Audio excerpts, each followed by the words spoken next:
In the kingdom of Aurea, the king and his knights ride through the hills as they chase a dragon. They follow the beast into a cave, where the group sees something that leaves them in shock. At that moment the dragon flies in and breathes fire to kill most of the knights in one go, then she uses her tail to capture the remaining knights one by one and kill them too. Lastly she approaches the king, who falls to his knees to wait for the end. Many centuries later in a land in the north, Floria and Elodie are chopping whatever wood they can find. They're the daughters of the local lord and are trying their best to help their people, who are suffering from hunger and cold because the winter is ravaging the land. More and more people are leaving every day, which means they may not have a town at all soon. Suddenly the sisters see a carriage come by, which is strange because they never get visitors. They rush back to their home to find their father Lord Bayford and stepmother Lady Bayford talking to a nun, who says Elodie will do before leaving. Lord Bayford then tells Elodie that the royal family of Aurea wants her to marry their prince. At first Elodie refuses, but Bayford changes her mind when he points out that their town will receive enough money to save their lives for many years to come. Sometime later the family sails to Aurea. When they get close to their destination, the ship enters a very thick mist and the group gets scared of some creepy figures in the dark, but they turn out to be two giant dragon statues. Once they land, the family is amazed by how prosperous the land is and the magnificence of the castle. The servants take them to their rooms and inform them they'll meet the royal family the next day. Elodie goes to the balcony to admire the view and notices on another balcony a girl her age, who is soon taken away by a maid. That night, Elodie can't sleep so she keeps herself busy drawing. Then she goes to the balcony to get some fresh air and notices there are no lights in the other girl's room. She's also surprised to see torches in the distance, meaning someone is going up the mountain in the middle of the night. The next day, Elodie's family meets the royals. Queen Isabel sends Elodie to spend some time with Prince Henry before the wedding. After the initial awkwardness, Elodie and Henry hit it off and have a very pleasant conversation. After Henry compliments Elodie's artistic skills in her letter, Elodie asks about the torches she saw last night. Henry explains it's one of 3 ancient ceremonies that honor their ancestors, that's why the wedding is on the same day. Meanwhile in the castle, Lord Bayford finishes discussing the deal with Isabel and looks very upset. Lady Bayford tries checking on him, but he snaps and promises nothing is wrong. Afterward Lady Bayford tries to chat with Isabel, who doesn't take it well. When Lady Bayford explains she thinks the families should bond and get along, Isabel says this is only a transaction born out of necessity. She needs a princess and Bayford's land needs money. She also reminds Bayford that she's the daughter of a rope maker so she shouldn't forget her station. Lady Bayford notices that Isabel says Elodie's name wrong and tries to correct her, but Isabel doesn't care and leaves. In the evening, a worried Lady Bayford goes to tell Elodie that there's something suspicious going on, so she thinks the wedding should be cancelled. But before they can discuss things further, Lord Bayford shows up and sends everyone to bed. The next morning, the maids help Elodie get ready for the ceremony. She's given a beautiful dress that includes a blunt dagger and a diffuser with perfume. The wedding goes well, Henry and Elodie exchange rings, share a kiss, and Elodie is given her own crown. Afterward Elodie says goodbye to her family and gets on a carriage with Henry, who explains they'll join the ancient ceremony on the mountain. They go up a rocky set of stairs and Elodie is shocked to find a bunch of people wearing creepy golden masks, not to mention Isabel dressed like a nun. The queen gives Elodie a coin saying she'll be helping protect the kingdom, then they go inside as Isabel shares a story. When their ancestors arrived on this island they discovered a dragon lived there as the last of its kind. The dragon attacked the village as soon as it saw the humans settle down, so the king gathered his soldiers and tried to fight the beast. However the dragon killed everyone except the king, who had to give up his 3 daughters so the island could be shared. As she listens to the story, Elodie notices how everyone stares creepily at her and the fact they're crossing a dangerous bridge above a chasm. Then Isabel explains the king's sacrifice is what they celebrate every generation before cutting Henry's and Elodie's hands. She pushes them together to mix their blood and covers them with a cloth, announcing that Elodie is now officially of royal blood. Next Elodie throws the coin into the chasm, thinking it's the end of the ritual. Henry picks her up to carry her through the bridge, only to suddenly apologize and throw her into the chasm too. Screaming as she falls, Elodie hits a bunch of branches until she lands on a mud puddle and passes out. She wakes up moments later with various bruises on her body, but she still stands up and starts yelling for help. There's nobody left on the bridge, however her voice does wake up the dragon hidden deep in the cave. Then Elodie cries as her desperation turns into fury and she tears the fancy jewelry off before trying to climb out. Unfortunately she falls again and gets another injury. At that moment she sees other jewelry that doesn't belong to her and realizes the royals have been sacrificing girls to the dragon for years. Suddenly she hears a noise and turns around to notice a light inside a cave, so she goes inside to find a bird on fire. Elodie immediately uses some dirt to put the fire out, but it's too late, the bird is already dead.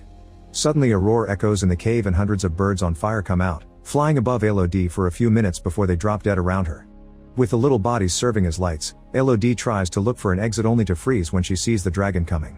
Elodie runs to hide behind a stalagmite as the dragon starts talking, saying that every generation of royalty must pay and that she can smell it in Elodie's blood. Looking at her scar, Elodie realizes the ceremony is done to trick the dragon. The dragon tells Elodie to run and she does so as she screams, managing to enter a tunnel as the dragon breathes fire behind her. The flames enter the tunnel too, but Elodie manages to find a safe spot just in time. There's a burnt body there, and she realizes it's the girl she saw on the balcony. When she hears the dragon coming after her again, Elodie tries to escape through a small hole, only for her dress to get stuck in it.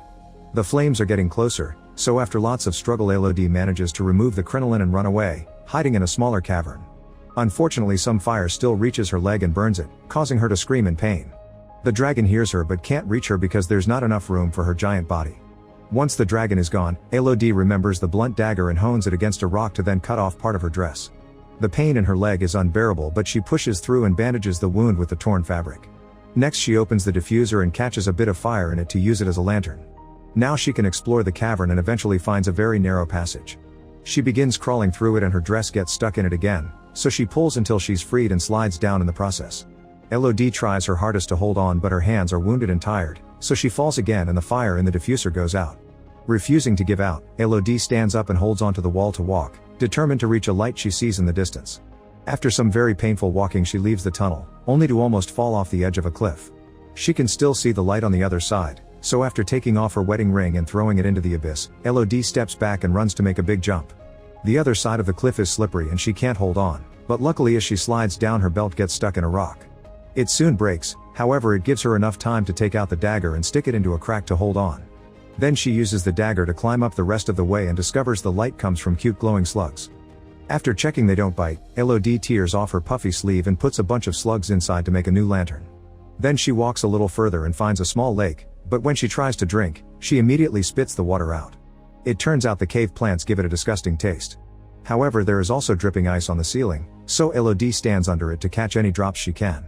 Suddenly the ice starts melting faster and the light coming through it looks a bit red, so Elodie opens her eyes to discover the dragon breaking through the ice with her fire. Elodie runs away as the dragon breaks through the ice and lands in the tavern to chase after her, once again not going far because Elodie enters another tunnel too small for giant beasts. In this small tavern, Elodie finds a message on the wall that says safe here, she cannot reach and is signed by the letter V. As she looks around, Elodie finds the dresses of many girls and on another wall, their names added through the years, including the V that belonged to a girl named Victoria. Elodie takes a moment to grieve for them before removing the bandage off her leg, which isn't looking any better. Afterward Elodie tries to sleep while hugging the lantern. Suddenly she starts seeing the ghosts of the previous sacrifices, suffering in pain, fear, and betrayal. Victoria is adding her name to the wall only to suddenly turn around and tell Elodie that it's all a lie. At that moment Elodie wakes up and finds slugs all over her leg wound. She freaks out and starts removing them, only to discover their slime has healing properties and now her leg is fine. She puts a slug on her other major wound and apologizes for underestimating it. Feeling better, Elodie takes a better look around and finds a map on the wall, which means at least one girl managed to get out. The map teaches her she'll find 3 forks in the tunnel and she must take the middle one, where she must follow the crystals and the music to the outside. Afterward Elodie tears off all the inconvenient parts of her dress, adds her name on the wall, and takes the middle fork while ignoring the echoes of the dragon's growls. Eventually she hears a little tune and walks a little further to find a wall covered with crystals, which are the cause of the noise and also glow under the rays of sunlight because they're right under the exit. Nearby there's a crown with a V on it, which means it was Victoria who got out. Since the crystals are pointy, Elodie tears off more of her dress to cover her hands and feet, then with the help of the crown she starts climbing up. Unaware that the dragon is watching, Elodie makes an effort to go up and a crystal breaks under her hands causing her to fall, but she uses the crown to hold on at the last second. Then Elodie hears the dragon nearby, so she hurries up and finally reaches the exit, only to discover she's on the edge of a hole very high in the side of the mountain. Devastated, Elodie falls to her knees and cries. Suddenly the sound of horses neighing help Elodie notices a group of riders approaching the mountain. She tries yelling for help, but at that moment the dragon flies toward her and covers the hole. Elodie steps back just in time and notices another message on the wall saying not safe signed by V. Nearby there's a body, meaning Victoria died there and never got out. The dragon gets her fire ready, only to stop when she hears a male voice calling out Elodie's name.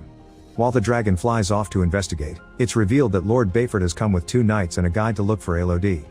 They descend into the cave with some rope and start searching the area, so Elodie uses the sound of their voices to find her way back. When she takes a new tunnel, she's shocked to find a nest with 3 dead baby dragons and remembers Victoria's words, which makes her realize Isabel had been lying, the dragon hadn't been the last of her kind and she hadn't struck first. A flashback reveals that the king had entered the tavern precisely to kill all the babies, so the dragon's attack had been an act of revenge. She killed all the knights as seen in the beginning, but when it was the king's turn, the dragon told him death would be too easy and he should suffer the same way she did. Since then the royal family has been feeding the dragon 3 women with their blood mixed to make them pass as royal daughters. Afterward Elodie finds her father and his men, but she doesn't show herself yet for safety. The dragon shows up and grabs a knight, taking him for a flight before dropping him from a great height. The knight bounces on the rocks and crashes to the ground, instantly dying.